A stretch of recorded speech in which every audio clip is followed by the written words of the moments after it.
जय हिंद, नमस्कार फ्रेंड। ज्योति क्लासेस में आप सभी का एक बार फिर से स्वागत है। हेलो दोस्तों, कैसे हैं आप सभी? आई होप आप सभी बहुत ही अच्छे होंगे, स्वस्थ होंगे, स्टडी अपनी कंटिन्यू कर रहे होंगे।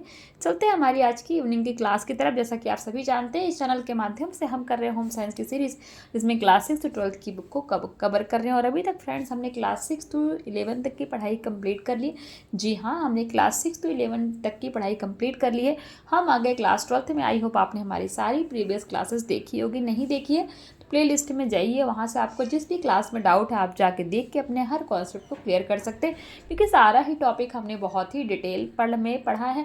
और इतने डिटेल में पढ़ने का एक ही उद्देश्य है कि एक बार आप इस सीरीज़ को देखिए, समझिए, ताकि होम साइंस से रिलेटेड कोई भी डाउट आपके माइंड में ना रह जाए। चाहे आप किसी भी क्लास के लर्नर से किसी कॉम्पिटिटिव एग्जाम की प्रिपरेशन करें या फिर किसी भी फील्ड में होम साइंस से अपना करियर देख रहे हैं, सभी के लिए सीरीज़ काफ़ी हेल्पफुल होने वाली है। तो प्लीज़ चैनल पर फर्स्ट टाइम विजिट किए हैं, चैनल को लाइक शेयर और सब्सक्राइब करें। साथ ही साथ अपना फीडबैक भी हमें कमेंट के माध्यम से बताएं, क्योंकि आपका हर एक फीडबैक हमारे लिए बहुत ही इंपॉर्टेंट होता है। तो चलिए फ्रेंड्स, स्टार्ट करते हैं आज की क्लास की तरफ। अभी हमने जाना अपनी सीरीज़ के बारे में कि हम क्या पढ़ रहे हैं और क्यों पढ़ रहे हैं।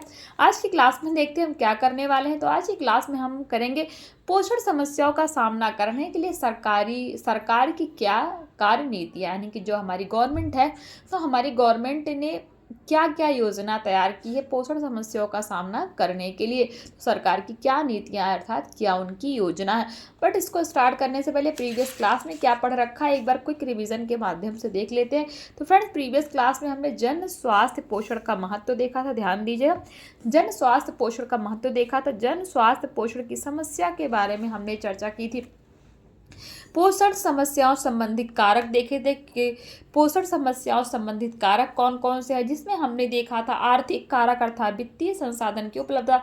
दूसरा हमने कृषि नीति अर्थात उत्पाद विभिन्न खाद्य पदार्थों के मूल्य। और तीसरा पॉइंट हमने देखा स्वास्थ्य देखभाल सुविधाएं सेवाएं उनकी उपलब्धता एवं उन तक पहुंच, सरकारी नीतियां, राजनीतिक इच्छा शक्ति, सामाजिक सांस्कृतिक कारक। तो ये सारे ही हमने पॉइंट्स इसके अंतर्गत देखे थे पोषण समस्याओं से संबंधित कारक। फिर हमने चर्चा की थी भारत में पोषण संबंधी समस्याएं, जिसमें हमने प्रोटीन, ऊर्जा, कुपोषण, ध्यान दीजिएगा कि प्रोटीन और ऊर्जा की कमी किसको होती, कुपोषण किसको होता है, उसके बारे में हमने चर्चा की थी। अल्पाहार है, छोटा कद कब होता है, सूक्ष्म पोषकों की कमी से। ध्यान दीजिएगा, हमने पढ़ा था प्रोटीन, ऊर्जा और कुपोषण किन व्यक्तियों को होता है और उससे बीमारियां क्या क्या होती है। तो अल्पाहार, छोटा कद, क्षयकारी। फिर हमने सूक्ष्म पोषक की कमी देखी थी। साथ ही साथ हमने लौह तत्व के बारे में जाना था कि लौह तत्व की कमी से कौन सी बीमारी हो जाती है। विटामिन ए क्या है, विटामिन ए की कमी से किस प्रकार की बीमारी होती है। आयोडीनहीनता विकार अर्थात आयोडीन डेफिशिएंसी डिसऑर्डर क्या है और इसकी कमी से कौन कौन सी बीमारियां होती हैं, क्या हमारा स्वास्थ्य पर इसका असर पड़ता है, इसके बारे में हमने चर्चा की थी। तो ये हमारी प्रीवियस क्लास थी। आई होप आपका एक बार क्विक रिवीजन हो गया होगा, आप जाके देख सकते हैं। जो भी हमने पोषक तत्वों की कमी पर चर्चा किया था, बहुत ही इंपॉर्टेंट टॉपिक है। जैसे आयोडीन की कमी से कौन सी बीमारी होती है और इसके लक्षण क्या होते हैं। फिर जो हमारा आयरन डिफिशियंसी, यानी कि रक्ताल्पता जो होता है हमारा, उस वो किस व्यक्ति को होती है, किस चीज़ की कमी से हमारे शरीर में हीमोग्लोबिन की कमी होती है। तो जो भी जितने भी हमने इनके बारे में देखे, आप देख सकते हैं, बहुत ही इंपॉर्टेंट टॉपिक है, पहले भी हमने इसको पढ़ रखा है। तो ये तो हमारा प्रीवियस क्लास था। आज की क्लास में हम चर्चा करेंगे पोषण समस्याओं का सामना करने के लिए सरकार की क्या कार्य नीतियाँ हैं। तो वर्तमान केंद्र सरकार में पोषण समस्याओं के समाधान के लिए पर्याप्त प्रयास कर रही। ध्यान दीजिएगा, आज की डेट में जो हमारा केंद्र सरकार है, पोषण समस्याओं के समाधान के लिए बहुत अधिक ही कार्य कर रही है, अर्थात पर्याप्त प्रयास कर रही है।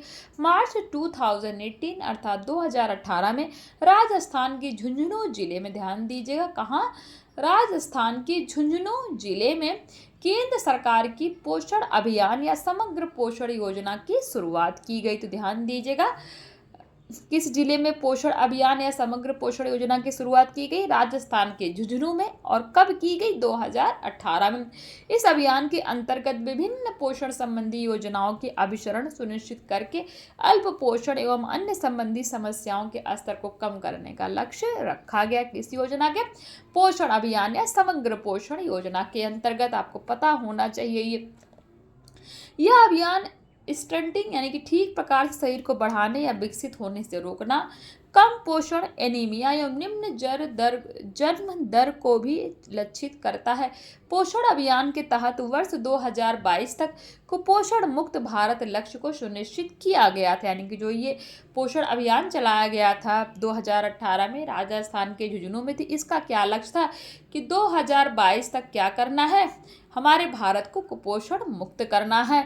पोषण अभियान का उद्देश्य आंगनबाड़ी सेवाओं के उपयोग में सुधार तथा उच्चतम कुपोषण के भार को कम करने के साथ देश के चिन्हित जिलों में स्टंटिंग को कम करना है। स्टंटिंग अभी हमने समझा क्या होता है, ठीक प्रकार से शरीर को बढ़ने या विकसित होने से रोकना,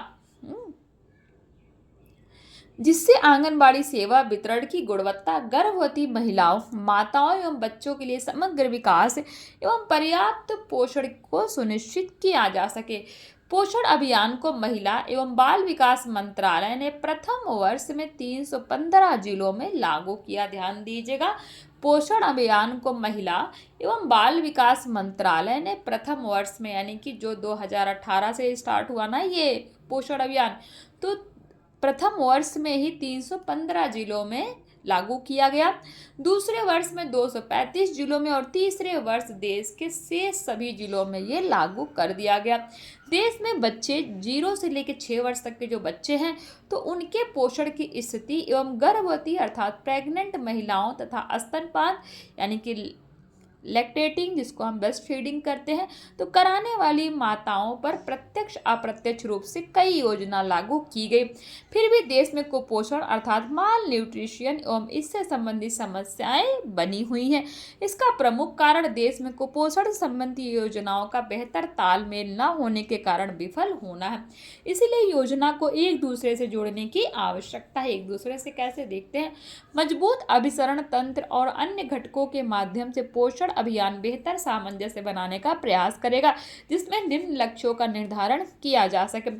0 से लेकर 6 वर्ष आयु समूह के सभी संवेदनशील बच्चों, गर्भवती महिलाओं और सभी दुग्धपान कराने वाली माताओं के लिए समेकित बाल विकास सेवाएं अर्थात इंटीग्रेटेड चाइल्ड डेवलपमेंट सर्विस, जिसको हम शॉर्ट में क्या कहते हैं, ICDS। ध्यान दीजिएगा क्या कहते हैं, ICDS। आपसे पूछ लेगा क्वेश्चन में कि ICDS का फुल फॉर्म क्या है, तो आपको पता होना चाहिए integrated child development service. ICDS का full form integrated child development service, आपको पता होना चाहिए, एग्जाम में क्वेश्चन बन जाते हैं। आवश्यक खाद्य पदार्थों का पुष्टिकरण, नमक का आयोडीन द्वारा प्रबलीकरण है। महिलाओं के सहयोग से देसी और स्थानीय कच्चे माल से कम कीमत वाले पोषक खाद्य पदार्थों का उत्पादन करना एवं उन्हें लोकप्रिय बनाना, संवेदनशील वर्गों में सूक्ष्म पोषक की कमी पर नियंत्रण लाना, अप्रत्यक्ष संस्थागत और ढांचागत परिवर्तनों द्वारा राष्ट्रीय लक्ष्यों की प्राप्ति हेतु अप्रत्यक्ष नीति साधनों में दीर्घकालीन योजनाएं सम्मिलित हैं, जैसे खाद्य सुरक्षा सुनिश्चित करना अर्थात भोजन उपलब्धता में सुधार करना, पोषण की दृष्टि से पोषक तत्वों से युक्त पदार्थ की उपलब्धता सुनिश्चित करके आहार पद्धतियों में सुधार करना, रोजगार परक योजनाओं एवं जन वितरण प्रणाली, भूमि सुधार लागू करके स्वास्थ्य एवं परिवार कल्याण में सुधार करके खाद्य पदार्थ में होने वाली मिलावट को रोककर मीडिया को शामिल करके आधारभूत पोषण की जानकारी देकर एवं पोषण कार्यक्रमों की निगरानी करके महिलाओं की शिक्षा और साक्षरता अर्थात लिटरेसी के स्तर में सुधार करके तथा समाज की भागीदारी से ग्रामीण व शहरी गरीबी कम करना। तो ये हम क्या देख रहे थे फ्रेंड्स, ये हम देख रहे थे लक्ष्यों का निर्धारण देख रहे थे। लक्ष्यों का निर्धारण, किसके लक्ष्यों का निर्धारण, जो भारत सरकार के द्वारा मार्च 2018 में एक योजना शुरू की गई, कौन सी, पोषण अभियान या समग्र पोषण योजना। तो उसके लक्ष्य क्या हैं उसके बारे में हम देख रहे थे। आई होप ये आपको क्लियर हुआ होगा। अब जो दूसरा हमारा टॉपिक है जन स्वास्थ्य पोषण की समस्याओं का सामना करने के लिए कार्य नीतियां, तो देख लेते हैं। जन पोषक समस्याओं से निदान के लिए विभिन्न कार्य नीतियों का उपयोग किया जा सकता है। इन्हें निम्न प्रकार से वर्गीकृत किया जा सकता है। पहला है आहार अथवा भोजन आधारित कार्य नीतियाँ अर्थात डाइट और फूड बेस्ड स्ट्रेटजीज। ये कार्य नीतियाँ पोषणहीनताओं कमियों पर नियंत्रण करने के लिए आधार आधारित नीतियां हैं। ध्यान दीजिएगा, कौन सी नीतियां हैं? आहार आधारित नीतियां हैं। ये कार्य नीतियां सूक्ष्म पोषकों अर्थात माइक्रोन्यूट्रिएंट की कमी को रोकने के लिए समृद्ध खाद्य पदार्थों की उपलब्धता एवं इसके उपभोग को बढ़ाने में सहायक होती हैं। इस कार्य नीति द्वारा अत्यधिक समय तक लाभ होता है। इसके अतिरिक्त ये लाभ लागत प्रभावी है और इन्हें विभिन्न सांस्कृतिक और आहारीय परंपराओं के लिए भी अपनाया जा सकता है। इनमें अतिमात्रा या अविषालुता का खतरा नहीं होता। इस कार्यनीति के तहत आहारीय विविधता और रूपांतरण या परिवर्तन, बागवानी हस्तक्षेप जैसे घरेलू बागवानी, पोषण एवं स्वास्थ्य शिक्षा इत्यादि को शामिल किया जाता है। नेक्स्ट है पोषण आधारित अथवा औषधीय दृष्टिकोण। हम ध्यान रखिएगा क्या पढ़ रहे हैं। हम देख रहे हैं कि निदान के लिए विभिन्न कार्य नीतियों का उपयोग किया जा सकता है। तो पहले हमने नीति देखी और इसे निम्न प्रकार के से वर्गीकृत किया जा सकता है। कैसे? पहले हमने देखा आहार अथवा भोजन आधारित कार्य नीतियाँ अर्थात डाइट और फूड बेस्ड स्ट्रेटेजीज के बारे में। दूसरा हम देखेंगे पोषण आधारित अथवा औषधीय दृष्टिकोण अर्थात न्यूट्रिएंट बेस्ड अप्रोच और मेडिसिनल अप्रोच। ध्यान दीजिएगा, न्यूट्रिएंट्स बेस्ड अप्रोच और मेडिसिनल अप्रोच। पोषण आधारित दृष्टिकोण में संवेदनशील समूहों अर्थात वैल्यूनरेबल ग्रुप्स के उन लोगों को पोषक पूरक भोजन अर्थात सप्लीमेंट्स दिया जाता है जिनमें पोषक की कमी है या पोषक की कमी का खतरा बना रहता है। यह एक अल्पावधि नीति यानी कि कम समय के लिए इस नीति को लागू किया जाता है। अल्पावधि कम समय के लिए, जो भारत में विशेष रूप से विटामिन ए और लौह तत्व के लिए उपयोग की जाती है। तो ये हमने देख लिया जन स्वास्थ्य पोषण की समस्याओं का सामना करने के लिए कार्यनीति। कुछ क्वेश्चन देख लीजिए। क्वेश्चन 1 कहता है जन स्वास्थ्य पोषण का क्षेत्र कैसी प्रकृति का है? ध्यान दीजिएगा, जन स्वास्थ्य पोषण का क्षेत्र कैसी प्रकृति का है। क्वेश्चन 2 कहता है गरीबी के कारण अधिकांश परिवारों को कौन सी सुविधाएं नहीं मिल पाती। क्वेश्चन 3 विटामिन ए की कमी के कारण कौन सी बीमारी होती। क्वेश्चन 4 कहता है केंद्र सरकार की पोषण अभियान या समग्र पोषण योजना की शुरुआत किस वर्ष की गई। क्वेश्चन 5 कार्य नीतियां किस पर नियंत्रण करने के लिए आहार आधारित नीतियां हैं। तो ये सारे क्वेश्चन है फ्रेंड्स। आई होप आप इन क्वेश्चन का अभी तक स्क्रीनशॉट ले लिए होंगे और इनको इजीली सॉल्व कर पाएंगे। तो आज की क्लास को यहीं तक करते हैं। आज की क्लास में हमने क्या किया? आज की क्लास में हमने 2 टॉपिक कवर किया। पहला हमने देखा पोषण समस्याओं का सामना करने के लिए सरकार की कार्य नीतियों के बारे में, जिसमें हमने देखा कि मार्च 2018 में राजस्थान के झुंझुनू जिले में केंद्र सरकार की पोषण अभियान या समग्र योजना की शुरुआत है और जिसमें हमने देखा पोषण अभियान योजना को महिला एवं बाल विकास मंत्रालय ने प्रथम वर्ष में 315 जिले में लागू किया, दूसरे वर्ष में 235 जिलों में और तीसरे वर्ष में देश के शेष सभी जिलों में इस योजना को लागू कर दिया गया। कौन सी योजना को? पोषण अभियान या समग्र पोषण योजना है।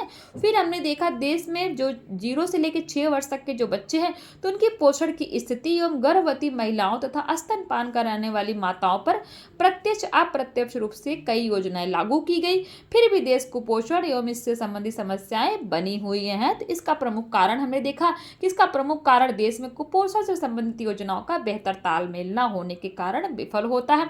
इसीलिए योजनाओं को एक दूसरे से जोड़ने की आवश्यकता है। मजबूत अभिसरण तंत्र और अन्य घटकों के माध्यम से पोषण अभियान बेहतर सामंजस्य बनाने का प्रयास करेगा, जिसमें निम्न लक्ष्यों का निर्धारण किया जा सकता है। उसमें हमने लक्ष्य देखे, क्या देखे? समेकित बाल विकास योजना अर्थात इंटीग्रेटेड चाइल्ड डेवलपमेंट सर्विस, जिसका शॉर्ट फॉर्म है ICDS। ध्यान दीजिएगा, ICDS का फुल फॉर्म क्या है? Integrated child development service. दूसरा हमने क्या देखा? जन स्वास्थ्य पोषण की समस्याओं का सामना करने के लिए कार्य नीति। जो दूसरा टॉपिक हमने कवर किया, क्या देखा? जन स्वास्थ्य पोषण की समस्याओं का सामना करने के लिए कौन सी कार्य नीतियां, जिनको हम निम्न वर्गों में विभाजित कर सकते। पहला वर्ग हमने देखा आहार अथवा भोजन आधारित कार्य नीतियाँ अर्थात डाइट और फूड बेस्ड स्ट्रेटेजीज। दूसरा हमने देखा पोषण आधारित अथवा औषधीय दृष्टिकोण अर्थात न्यूट्रिएंट बेस्ड अप्रोच और मेडिसिनल अप्रोच। तो इन सारे ही टॉपिक के बारे में हमने चर्चा की। आई होप आज की क्लास आपको समझ में आई होगी। बहुत इंपॉर्टेंट था, 2 ही टॉपिक हमने कवर किया। अब इसमें हम फ्रेंड्स क्या ही कह सकते हैं, क्या इंपॉर्टेंट है क्या इंपॉर्टेंट नहीं, क्योंकि आप सभी जानते हैं, मैंने बार बार बोला है, इतने डिटेल में पढ़ने का बस एक ही हमारा उद्देश्य है कि सब कुछ आप ये मान के चलिए एवरीथिंग इज़ इम्पॉर्टेंट। अगर आपको सचमुच कहीं अपना सिलेक्शन लेना है तो जी हाँ फ्रेंड्स, आपसे बात करना चाहूँगी मैं कि अगर आपको अपना कहीं सिलेक्शन लेना है ना, रियलिटी में आप सीरियस होकर पढ़ रहे हैं, तो आप समझिए ऐसा कुछ भी एक, यहाँ तक कि आप समझ लीजिए कि जो क्वेश्चन है एक वर्ड भी है ना, तो एक वर्ड भी आप नहीं कह सकते, एक सेंटेंस भी कि जो कि इम्पॉर्टेंट ना हो। तो एवरीथिंग इज इम्पॉर्टेंट अगर सच में आपको सिलेक्शन कहीं लेना है, क्योंकि एग्जामिनर के माइंड का, जो भी आपका क्वेश्चन पेपर बनाता है, उनके माइंड का कुछ भी नहीं पता, वो कब कहाँ क्या आपसे पूछ ले। जो एग्ज़ाम में आ गया वही इम्पॉर्टेंट हो जाता है, यही तो हर बार होता है ना, और जो एग्ज़ाम में नहीं आता वो इम्पॉर्टेंट नहीं होता। तो इसीलिए सब कुछ पढ़ के जाना है। अरे कहाँ से पूछ लेंगे आपके एग्जामिनर, जो एग्ज़ाम लेते हैं वो कहाँ से पूछ लेंगे, सिलेबस से ही तो पूछेंगे। जब सिलेबस में word to word, sentence to sentence चीज़ें आपको पता होंगी तो कहाँ से कोई क्या ही पूछ लेगा। और आपका सिलेक्शन चाहे 2 लाख में हो, चाहे 10 लाख में, चाहे जो है 20 लाख बच्चों के बीच में हो, तो आप एक सीट तो अपनी कंफर्म करके आएंगे, चाहे जिस भी फील्ड में आप देख रहे हो। अगर आपने अच्छे से किसी भी टॉपिक पे अपनी कमांड कर रखी, या फिर आप कह सकते हैं जो भी आप सब्जेक्ट कर रहे हैं, आपका जो भी विषय, जैसे हम होम साइंस पढ़ रहे हैं, अगर होम साइंस पे आपकी कमांड हो गई तो कहीं पे भी आप जाइए, होम साइंस से आपको अगर सिलेक्शन लेना है तो आपको कितना भी टफ कंपटीशन हो, कहीं आप रुक नहीं सकते। क्यों? क्योंकि आपकी पूरी कमांड है, कहीं से कोई भी कुछ भी आपसे पूछ ले, आपको अपने सब्जेक्ट पे पूरी कमांड है। इसीलिए इधर उधर भटकने की ज़रूरत नहीं फ्रेंड्स। जो डिटेल में आप पढ़ रहे हैं उसको ध्यान से समझिए, सुनिए। जो आपको फिर लास्ट में जैसे क्वेश्चन दिए गए हैं, टॉपिक के बाद क्वेश्चन को पढ़िए, रीड करिए, देन क्वेश्चन को सॉल्व करने का प्रयास कीजिए। जैसे मैंने अभी आपको 2 टॉपिक कराए, कौन कौन सा? पोषण समस्याओं का सामना करने के लिए सरकार की कार्य नीतियाँ। दूसरा हमने कवर किया जन स्वास्थ्य पोषण की समस्याओं का सामना करने के लिए कार्य नीतियाँ। तो ये 2 टॉपिक को आप पहले ध्यान से सुनिए, समझिए कि हाँ ये 2 टॉपिक जो हमने पढ़े आपको समझ में भी आए हैं कि नहीं है।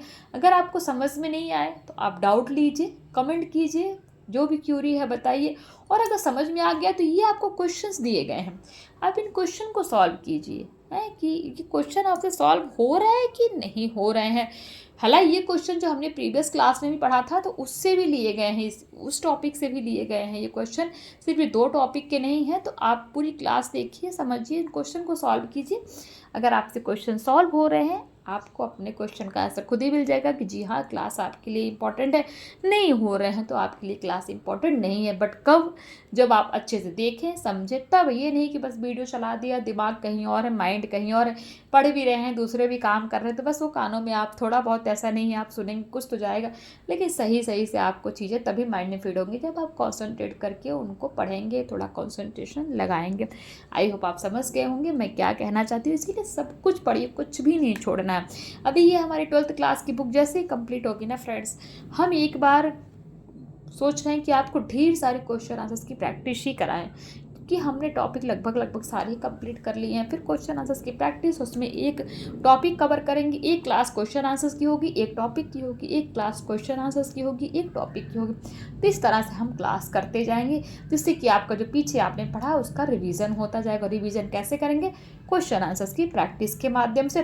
और जो भी हम टॉपिक सीखते जाएंगे वो एक एक टॉपिक के अकॉर्डिंग हम उसको पढ़ते जाएंगे। तो आई होप मेरी बातें आपको समझ में आई होंगी। प्लीज़ इसी तरह से पढ़ते रहिए। और कल की क्लास में हम करेंगे भारत में चल रहे पोषण कार्यक्रम पे हम चर्चा करेंगे। आई होप आज की क्लास आपको समझ में आई हो, कॉन्सेप्ट क्लियर हुआ हो। फिर भी कोई क्यूरी है कमेंट के माध्यम से पूछ सकते हैं। क्लासेस समझ में आ रही हैं तो अपनी राय बताइए, नहीं आ रही तो भी बताइए। बट प्लीज़ फ्रेंड्स रिस्पॉन्स अवश्य किया करिए, क्योंकि आपके रिस्पॉन्स से हमें बहुत ही ज़्यादा मोटिवेशन मिलता है, और मुझे भी एक एनर्जी मिलती है और भी अच्छे तरीके से काम करने के लिए, पढ़ने या पढ़ाने के लिए, आप समझ सकते हैं।